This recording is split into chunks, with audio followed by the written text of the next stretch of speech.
Hello again. I watched a program on PBS called Intelligence Squared. The discussion was about a strong dollar policy. This means gold standard. And for you young people, that means the dollar is backed by gold. If the dollar was backed by hard assets, its value could only drop so far. Gold is always going to be worth something. It has since the beginning of society, and it will until its bitter end.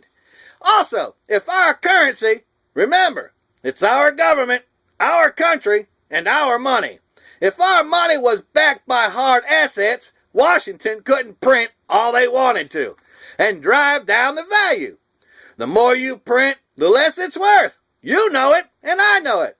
Yet the Fed's printing presses are running wide open, and everything costs more because the dollar's worth less. This is not a question for Einstein. I'm sure you all agree. It only makes sense, if you have any, and I'm not sure these so-called smart people do. The argument from the left was they want the dollar to float, adjust its value as the government sees fit. More big government intrusions into our wallets. Exactly the opposite thing needs to happen. The thing I didn't like is something I run into all the time in my discussions. When you're talking about more than one thing at a time and calling out someone's opinion. They talked about the housing bubble and tried tying it to the dollar. Again, folks, that's not what happened.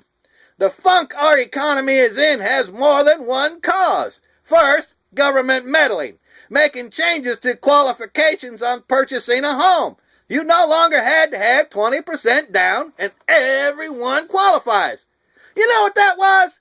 That was the liberals under Bill Clinton's administration's attempt to pull the poor from their addresses into middle-class housing, then mislead them into thinking they're worth more than they actually are.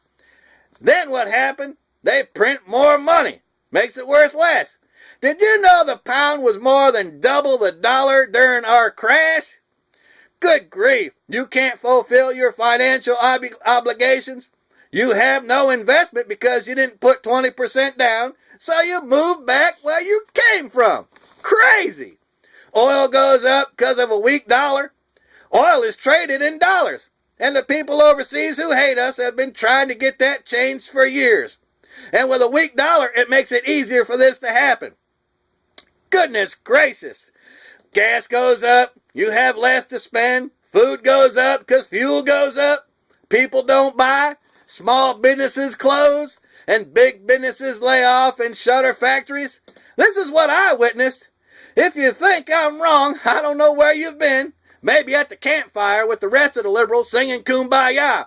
And just for informational purposes, campfires emit CO2. I encourage you all to watch this program if you can. You'll recognize one man on the panel, and I think you would agree. He knows a little bit about money. And I'm not talking about that moron Warren Buffett. Goodness gracious. He's living proof you don't have to have any sense to be rich. Good grief. Please watch it. Again, we are in the minority. Very disturbing the way most people think. That's all.